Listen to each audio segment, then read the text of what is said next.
Bem, a disciplina. História do cristianismo, parte 3. Está a parte 3 aqui para falar vocês a parte 2. Por quê? Eu já particionei. E aí, mais fica tranquilo que para você vai ser para dentro. Então, história do cristianismo, parte 3.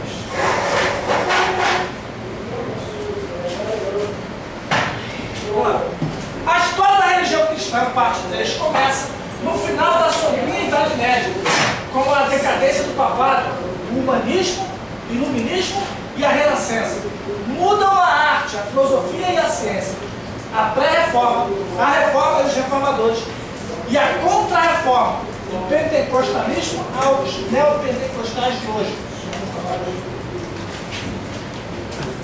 Quem é do segundo ano aí? Vocês que são do segundo ano, vocês não tiveram história do cristianismo. Outra coisa, eu vou disponibilizar, atenção aí, pessoal que é do segundo ano, eu vou disponibilizar no site as aulas do segundo ano. Você vai fazer no site. Deixa eu tenho que ir. Que férias? Você faz uma aula na semana. Você tem férias de terça-feira do Eu fazer essa aula de férias. Objetivo geral. Essa matéria visa dar ao aluno uma visão panorâmica certa da trajetória do cristianismo através dos tempos. A história, alguém sabe dizer por quê? Não, a apostila não ficou fora. Não, tá tudo. Isso aqui é a apostila. O que está aqui na tela é a apostila. A apostila só está pronta, só não tem pressa. Porque eu tive uma discussão essa madrugada com a apostila, com a impressora. Essa matéria visa dar ao aluno uma visão panorâmica acerca da trajetória do cristianismo através dos tempos.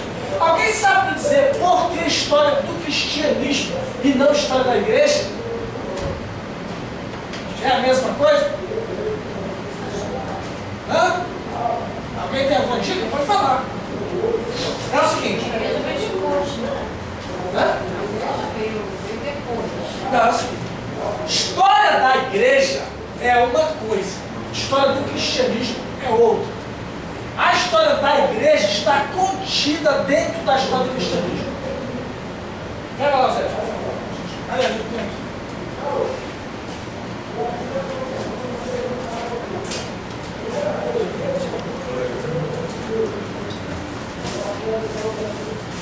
a história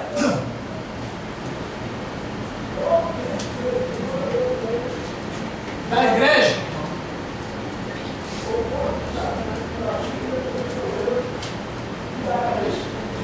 ela está dentro da história do cristianismo.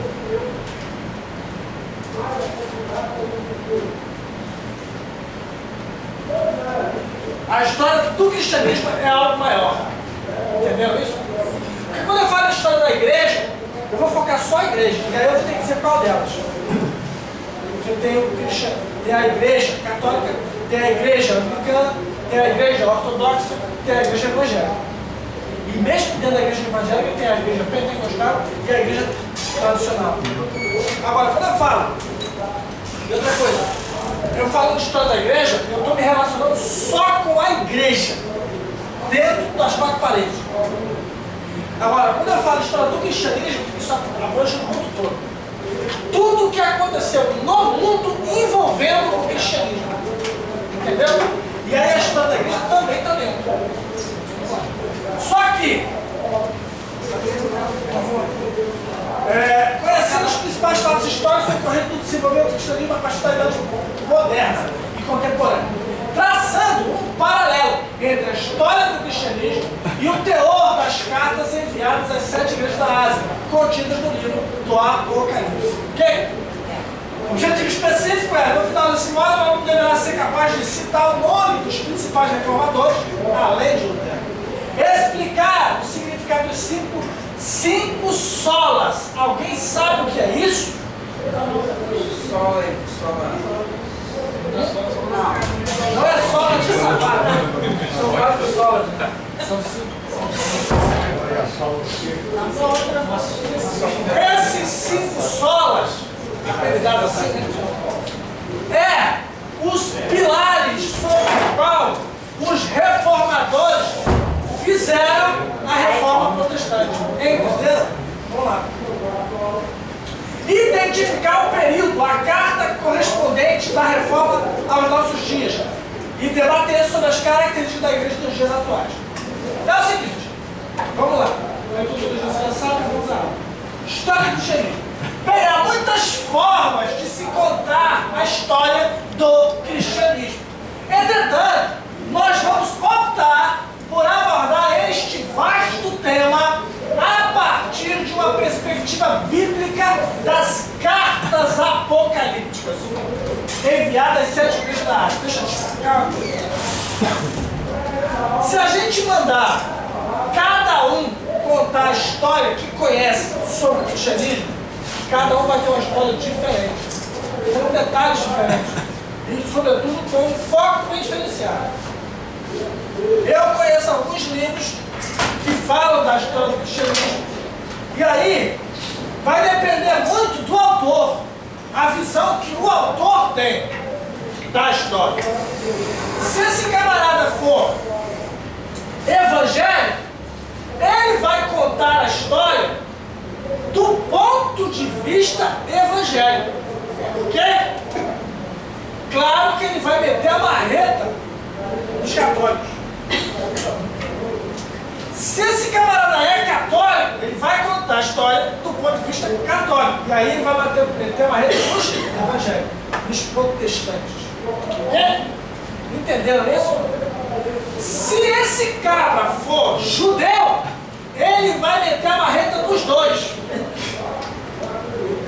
Então, na realidade, a história vai depender de quem conta. Tem a ver com a nossa, mas quem conta a história elege os heróis e os bandidos. Se você for ler a história do Brasil, escrita por brasileiros, ela é uma coisa. Se você for ler a história do Brasil, escrita por portugueses, ela é muito diferente. Mas se você for ler essa mesma história, escrita pelos espanhóis, meu Deus do céu, você vai encontrar uma diferença tão grande. Muitos heróis que nós temos dia deles aqui, para os espanhóis, o pastor falou uma coisa que é uma verdade absoluta.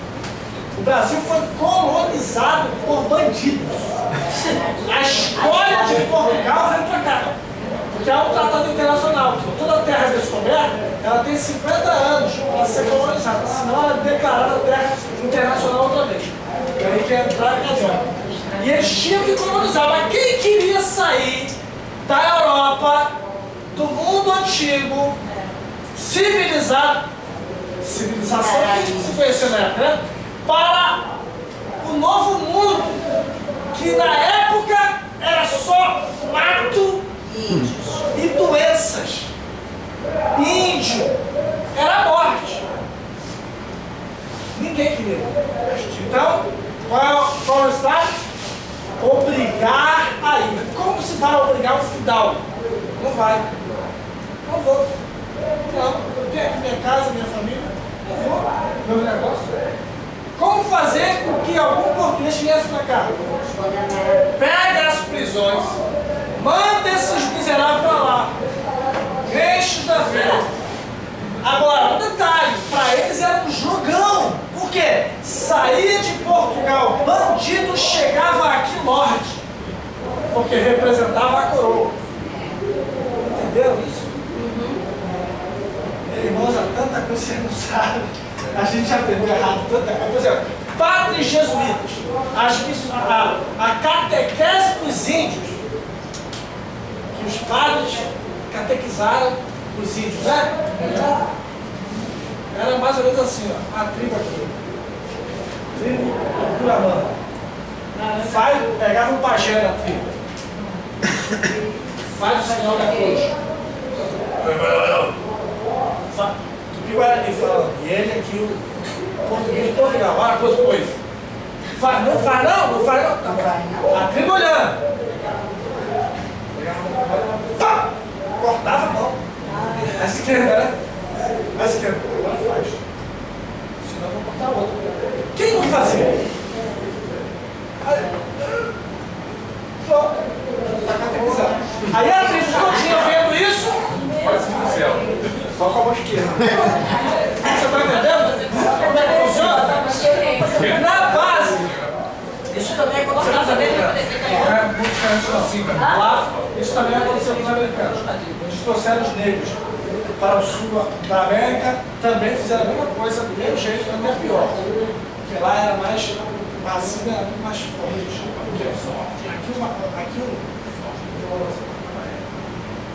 O português não tem muita ideologia. O negócio dele era que se fizesse que ele ganhasse. E aí tá tudo certo. Mas a nossa aula sobre teologia. Então, há várias formas de se contar uma história. Ok? A história da igreja, para quem já leu, há muita coisa para falar. É uma pretensão achar que se vai esgotar esse assunto em 5 aulas. Esse tema são 2 módulos, história da igreja 1 e 2. Agora passa a ser 3, por causa da vastidão do conteúdo. Okay? Há alguns livros que seria muito bom que vocês lessem. Por exemplo, eu recomendo a obra de Justo Gonzalez. Justo Gonzalez, ele tem uma obra completa. Ele tem a Era dos Mártires, a Era dos Reformadores, são vários livros. São livros pequenos. Mas cada livro, ele vai focar um trecho da história do cristianismo. E nisso ele é muito bom. Eu li alguns deles, sobretudo, gostei mais da Era dos Mártires. Muito bom. Você vai encontrar algumas coisas, por exemplo, a conversão de Constantino, que mudou a história da igreja completamente. Até Constantino, a igreja era bandida. A igreja vivia nas catacumbas. Aliás, tem um livro chamado Catacumbas de Roma. Quem já leu? Muito bom. Você chora. Algumas passagens do livro são comoventes, porque esse livro foi feito justamente, é um documentário sobre as catacumbas de Roma, porque boa parte dos cultos que se faziam na cidade de Roma, no Império, nos tempos de Paulo, e depois um pouco mais até o ano 300, era feito nessas catacumbas, que era o único lugar que os soldados não desciam. Entendeu? E aí a igreja se reunia lá embaixo para cultuar. Claro que não tinha reunião de 4.000 pessoas, era coisa pequena, mas se reuniam próximo dos cadáveres. E detalhe, esses caixões não eram tampadinhos, fechados, lacrados, não, eram expostos. Então muitas vezes estavam com aquele odor horrível. É difícil. Para não morrer, fazer esse odor. Vamos lá. Então, nós vamos contar a história do cristianismo sob a perspectiva das cartas às 7 igrejas da Ásia que estão no livro de Apocalipse. Partindo do pressuposto de que as cartas do apóstolo João às 7 igrejas da Ásia, do Apocalipse, elas na verdade são proféticas. Elas vão dar uma visão panorâmica do que seria a igreja nos anos que viriam. Em cada era, a igreja assumiria uma postura e ela teria um desenvolvimento, e cada carta vai mostrar o que a igreja é, o que se tornou, como está o seu estado espiritual diante de Deus e dos homens. Em cada época. E aí, nós vamos ter aqui, ó, para quem já fez o segundo ano passado, já lembra dessa passagem, né? A primeira carta, a carta à igreja de Éfeso, ela vai pegar o período do ano 30, ou seja, o ano que Jesus morreu, até o ano 100, que é quando último apóstolo morre, João. Ou seja, ela vai pegar a igreja apostólica, a igreja que tinha como pregadores, como líderes, os próprios apóstolos, os 12. Paulo, Barnabé. Então essa igreja, ela teve o privilégio de conhecer ao vivo e a cores os apóstolos do Cordeiro. Imagine o que é o pastor chegar e falar assim: irmãos, hoje quem vai trazer a palavra é o irmão Simão Pedro, Kefa. Em outra oportunidade, hoje pela manhã, quem vai nos ensinar é o apóstolo João, o amado, aquele que debruçava a cabeça do Imagina Tomé pregando, acho que ninguém vai acreditar nele. Ou ainda mais, Tomé pregando. para quem era de Jerusalém, irmãos, o nosso pastor, presidente, vamos dizer assim, porque o presidente existe, na verdade é bispo, é o apóstolo Tiago. Nada mais, nada menos do que o irmão de Jesus, filho de Maria e José. Irmão de carne. Então, eles tiveram esse privilégio. Mas essa igreja pagou o maior preço de todos. Porque literalmente derramou sangue nas arenas. Foram queimados pelas praças. Foram trucidados pelo Império Romano. Foram jogados nas arenas. Eu passei o filme aqui. Não sei se eu passo. Não dilema danado. Porque para o terceiro ano, você sabe o que eu estou falando. Mas o segundo ano que está aqui, que agora é terceiro também, não sabe porque não passou por essa aula. Sim, mas passei para o pessoal do segundo ano. Para o pessoal que quando passa nela primeiro ano, não fica essa aula. Vocês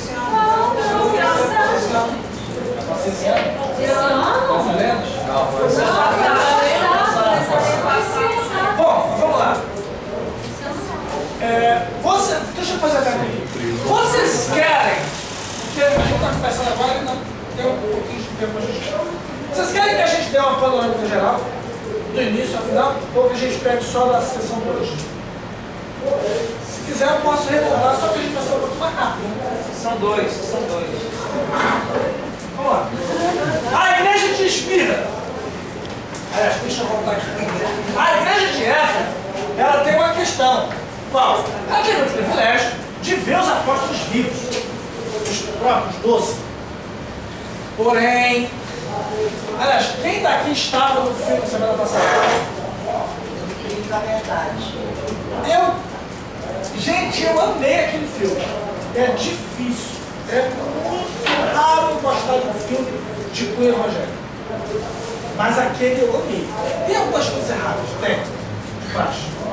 Mas eu gostei da simplicidade e humanidade com que fizeram os personagens.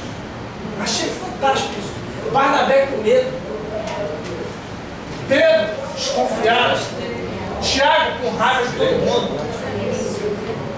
Eu gostei da humanidade. Não fizeram eles assim, quase que Deus do Olimpo, não. Eles são homens comuns. E os milagres acontecem naturalmente. Não é uma coisa assim que. Aquela atmosfera de. Não, nada disso. É uma coisa natural. A roupa deles é a mais ralé possível, normal. É isso aí. Aquilo ali retrata muito bem o que era a vida do primeiro século. De verdade, era daquela forma. Ok? Mas vamos lá. Agora, essa igreja pagou um preço também. Qual? Além de ela morrer nas arenas, ela foi a igreja que viu. Jesus fala para essa igreja: tenho, porém, contra ti que deixaste o teu primeiro amor. Por quê? Porque justo para essa igreja ele fala isso. Porque essa igreja viu os apóstolos morrer. Imagina o que é ver os primeiros líderes que andaram ao vivo e a cores com Jesus morreram. E aí só fica a segunda geração. Quem vem depois, que já não é mais contemporâneo de Jesus, não conheceu o Jesus histórico. deixa eu falar assim. Pode ouvir, né? Há um abismo. Eu não tenho tempo para dançar. Mas há um abismo entre o Jesus da fé e o Jesus histórico. O Jesus da fé é o Jesus que se prega nos púlpitos. É o super-homem. Ele é o super. Já o Jesus histórico, não. Ele era homem 100%. Muito diferente. A Bíblia vai mostrar, por exemplo, Jesus que entrou no barco com o travesseiro sabendo que ia... Não. Gente, é lamentável, eu vou ter que falar. Jesus não fez nada como Deus. Se ele fizesse, ele anularia a missão. A missão era ser eu. A missão era ser você. Se a missão era ser um de nós, ele não sabia as coisas. Ele recebia revelações do Espírito Santo como eu e você recebemos. Jesus fez o papel aqui de um homem cheio do Espírito Santo. Por isso ele orava o tempo todo. Como Deus, precisava orar. Precisava jejuar. Mas como homem, precisa. Para matar a carne. Jesus não casou. Vou dizer uma coisa aqui que vai escandalizar, mas eu preciso falar isso. Vocês têm que ter na atividade para ver essas coisas. Já estou terceiro ano. Gente, vocês acham que Jesus nunca sentiu desejos carnais por uma mulher? Ele nunca pecou. Mas para ser o Jesus que pode perdoar o pecado da fornicação, ele tem que ter sentido o desejo. Tentado, não ceda. Ceder é pecado. Isso. Sentir a tentação não é pecado. Pecado é ceder a ela. Ok? Então, sentir a vontade, normal. Normal. Eu vou até dizer uma coisa aqui. O homem que não sente desejo por uma mulher e uma mulher que não sente vontade de ter um homem, está com problema de fabricação. O criador fez assim, o macho para a fêmea e a fêmea para o macho. Se o homem não tem desejo por uma mulher, ele vai ter por outro homem. Não tem. É verdade. Então, nos preocupa. Nos preocupa uma classe que não quer nada. Mas isso é outra. Volta para a teologia. Mas olha só, o Jesus histórico aliás, peraí. O cristianismo, o cristianismo é como uma cebola. A cebola, você vai tirando camada de camada, não é isso? É. Quanto mais você vai tirando, vai chegando no núcleo. O núcleo é mais branco ainda. Não é isso? Quando você tira a primeira camada, é a camada dos pregadores. Jesus super-homem. Super. Olho de raio-x. Olha o tipo de alegre. Porra, fantástico. Não, gente. Jesus era 100% homem. Está no texto. Cansado da viagem. Sentou-se junto à fonte. Para descansar. Estava dormindo no bar. Tá de tudo. Esses caras não assim. Não, ele estava cansado. Ele estava cansado. Irmão, você está cansado, você estava até em pé. Não mesmo. É sério. Essa madrugada de sábado para domingo, eu virei acesa até 3h30 da manhã e imprimi a apostila. Olha, 6 horas da manhã, despertador da calma. Olha, levanta, escola do céu. E eu brincando com o relógio. Vou não. Bora, levanta. Escola do céu. Vou não. Pra que eu vou lá? Você tem que ir. Por que eu tenho que ir? Porque você conhece tanto. Difícil. Forte. Não é fácil não. Jesus estava cansado.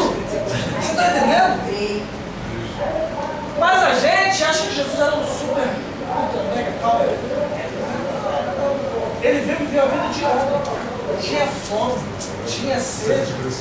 Você acredita que Jesus no deserto tinha hora de tinha que pular na noitinha? Normal. Ele era homem, 100%, tinha hora que tinha que dar uma barrigada. Ué, não? Você não faz isso? Ele também. Eu quero levar vocês a um ponto que Jesus era 100% homem, igual a mim, igual a você. As mesmas coisas que você sente, ele sentia. Jesus algum dia comeu alguma coisa que fez mal e ele vomitou. Você não jogar o cachorro na água. Homem não vou ficar 40 dias sem comer. Sem beber? Sem comer, eu sei, sem beber. Jejuou e teve fome, não diz que teve sede. Não, sem comer você fica. 40 dias. Olha só, 40 dias. ali está dito que ele ficou sem comer, mas o comer aqui, a gente não sabe até que ponto é esse comer, porque o jejum é muito subjetivo. O que é o jejum? O jejum é um acordo entre mim e Deus. Na hora que eu começo, eu oro, dizendo na primeira oração o que será esse jejum e como ele será. Eu posso dizer, eu vou jejuar só de alimento, só. Posso beber. Posso beber, inclusive, vitamina. Não é só. Falei que o jejuar é só. Posso jejuar, por exemplo, só de carne. Posso, você está entendendo? Vale o que você estabeleceu na primeira oração. Que vem depois o cumprimento daquilo que você estabeleceu. Ok? A gente não sabe o que foi que ele tratou. Qual foi o jejum que ele fez? Se esse jejum foi completo, outra coisa. Jejum 40 de 40 noites. Tá. Só que é o seguinte, aliás, o texto está 40 Ele estava sozinho, né? Vai lá pro texto. O texto está 40 Não fala de noites. Porque o judeu, quando. Isso é importante falar. Um judeu, quando jejua, ele jejua das 6 horas da manhã às 6 da tarde. Entrou a noite e o jejum acabou. E aí no outro dia começa de novo na hora. É assim que eles falam. Não, é possível que ele tenha comido alguma coisa essa noite. Não estou dizendo que ele fez. Ele estava lá, a pessoa deixa o outro lá. Está falando, 40 dias, 40 noites. Esse texto aí está assim. Pega a sua tradução da Bíblia. Pega a sua tradução. Tem tradução aí que fala só 40 dias. Então ele foi direto. Lá. Mateus, ele como hoje, 40 dias. Né? 40 mil foi o jejum, ou foi o dilúvio? Mateus 4.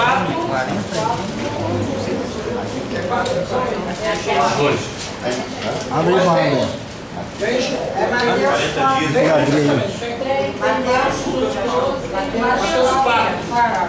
Tem Lucas 4. Lucas 4. Tem 40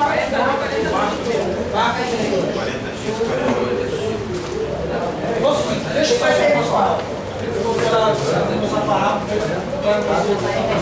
40 dias, 40 noites. Essa tradução aí. Vê pra mim qual é a sua tradução do começo da sua Bíblia. Arca. 40 dias, 40 noites, depois de fome. João Ferreira de Almeida. Revista corrigida, revista atualizada. Em Marcos 1:13 está 40 dias. Isso, esse texto aqui. Marcos 13. Deixa eu ver depois lá em casa se esse texto realmente é de 40 noites. Eu penso que não. Atualizado. Penso que é só 40 dias. Mas também, isso não é o caso. Mas aonde eu quero chegar é o seguinte: o Jesus histórico é um Jesus homem. Essa minha versão só está falando de 40 dias, só não falando de Jesus. Lucas 4, fala que ele foi tentado pelos 40 dias. E 40 dias foi tentado, e 40 dias foi tentado pelo diabo. E naqueles dias Depois comeu eu vou ver coisas isso com mais cuidado, eu trago pra vocês. Mas vamos lá. O Jesus histórico, ele é bem diferente do Jesus que os pregadores passam para nós no púlpito. Porque no púlpito, todos os pregadores abusam do evangelástico e ampliam tudo. No púlpito, Maria fala para Isabel que vai visitar ela pelo celular. A gente já viu operação. Brincadeira, mas não deixa de ser um evangelístico. Ou seja, eles ampliam. O pregador não está preocupado, isso é importante falar. O pregador não está preocupado com a velocidade dos fatos. Não. Se aquele fato é verossímil ou não, isso é um detalhe. O que importa para ele é a aplicação que ele está fazendo do texto do dia de hoje. É isso que está, é nisso que os olhos deles estão. Já o teólogo, o estudante da palavra, ele tem os olhos no texto. O que o texto diz, não o que quer dizer. Porque o que o texto diz é uma coisa. O que ele quer dizer vai depender muito, porque é a aplicação para agora, para amanhã, para depois. O Senhor é o meu pastor. O que esse texto diz? Esse texto diz que o Senhor, Jeová, Yahvé, Elohim, é o meu pastor. É Ele quem me guia. É isso que está dizendo o texto. Agora, depende das pessoas que vão ler e do momento que elas estão vivendo a aplicação desse texto. Vamos pegar uma mãe, um pai de família e um pastor lendo esse texto. Ok? Só que essa mãe foi largada do marido. Ela não trabalha, não tem mais idade para isso. E ela não tem sustento. Ela lê esse texto. O Senhor é o meu pastor. Para ela esse texto vai falar uma coisa. Ok? Esse pai de família acabou de receber um bilhete azul no trabalho. Foi mandado embora. Para ele, esse texto vai dizer outra coisa. Aquele pastor está precisando fazer obra na igreja porque não cabe mais, mas não tem dinheiro. Para ele, o texto vai dizer outra coisa. Então vai depender da pessoa e do momento que vive, a aplicação. Mas o texto diz uma coisa só: que o Senhor é o meu pastor, eu sou ovelha. Entenderam isso? Vamos lá. A igreja de Esmirna, ela abrange a era do tempo do ano 100 até 313. Por que 313? 313 é o ano em que Constantino se converte. Imperador. E ali muda completamente a relação do Estado e da igreja. A partir de 313, Constantino declara a igreja como religião oficial do Estado romano. E aí começa a desgraça. Até aqui a igreja era pura, morria, mas era pura. A partir daqui começamos a negociar. Trocamos a pureza e a santidade pelas benécias e o favor. Pérgamo! A igreja de Pérgamo vai pegar a fase de 313 até 476. Esse período é a igreja imperial. Nesse período fica aqui, por favor. Nesse período, Constantino é o imperador, o Império Romano. E a igreja, o imperador declara a igreja como religião oficial do Império. Faz uma aliança com a igreja. Ele é o agora mantenedor, protetor da igreja. Tanto que ele... eu falei, o imperador Constantino, ele se converteu. Aliás, peraí, vamos fazer o seguinte. Ele se declara César Augusto. Um ano depois, ele convoca o concílio de Nicéia, o primeiro concílio da igreja. depois de Atos Apóstolos capítulo 15. Nesse concílio de Nicéia é expedido o credo niceno, que é a profissão de fé, que a igreja acredita. O credo niceno. E ele, Constantino, preside o concílio. Que autoridade é ele para presidir o concílio? Nenhuma. Ele é imperador, ele não é bispo, ele não é pastor, ele não é nada disso. Ele acabou de se converter. Mas ele usa a autoridade natural do império, do imperador, para forçar a barra e se declarar o maioral do concílio. Ok? Esse período de 313 a 476, a igreja vai andar lado a lado com o Estado. O Estado vai começar a remunerar os bispos da igreja. O Estado vai declarar que a igreja é religião oficial. O Estado vai começar a proteger e começar a construir os primeiros templos para a igreja. Alguns templos que eram pagãos vão sair do paganismo e vai entrar a igreja. Mas isso vai ter um custo. Qual? Todas aquelas moscas de padaria que ficavam em volta da corte, aquele pessoal que a corte sustenta, né? Que fica em volta do rei ali, era obrigado agora a ser crente. Mas ninguém se converte à força. Mas a pessoa se convence. Eles se travestiram de cristãos, mas continuaram por dentro sendo pagãos. Então, eles continuavam adorando seus deuses, mas por causa do imperador. E a força do império, eles se declaravam crentes. Mas como adorar seus deuses, mas não deixar transparecer isso para o império? Fácil. Alguém teve a ideia. Vamos travestir os nossos deuses nos santos que morreram, foram martirizados na igreja. E aí muitos deuses pagãos ganharam nomes de cristãos e foram expostos nas igrejas.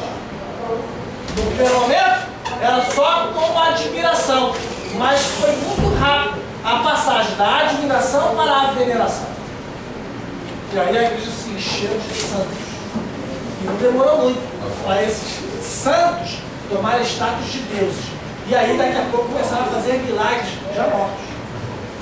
Eles foram canonizados. Ok? Mas essa dobradinha, império, igreja, só durou até 476. A igreja era imperial. Mas quando chega aqui, ó, na fase de Tiatira, a igreja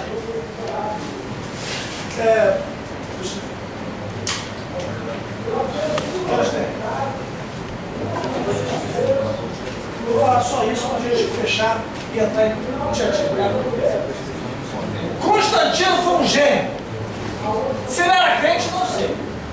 Se ele mentiu ou falou a verdade, não sei. Mas uma coisa eu sei, ele era um gênio. Ele era um visionário.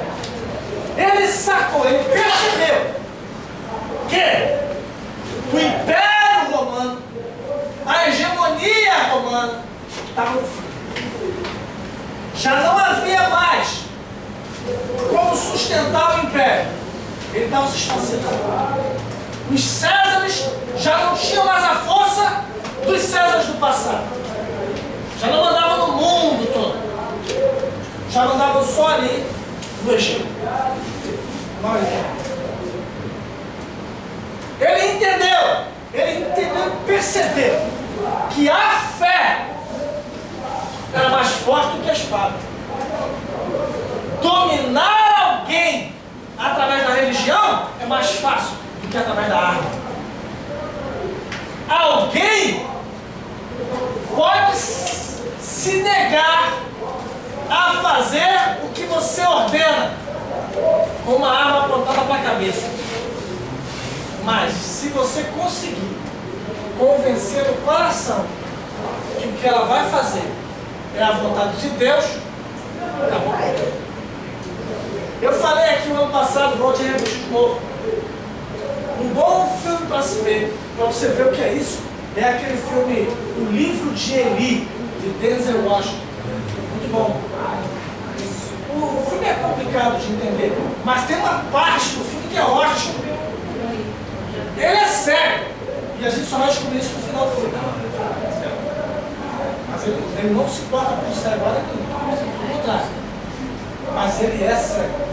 Essa que é a grande mistério do filme é esse. Ele é cego. A Bíblia que ele carrega está em braille. Ele carrega uma Bíblia, e nesse tempo, todas as Bíblias foram queimadas.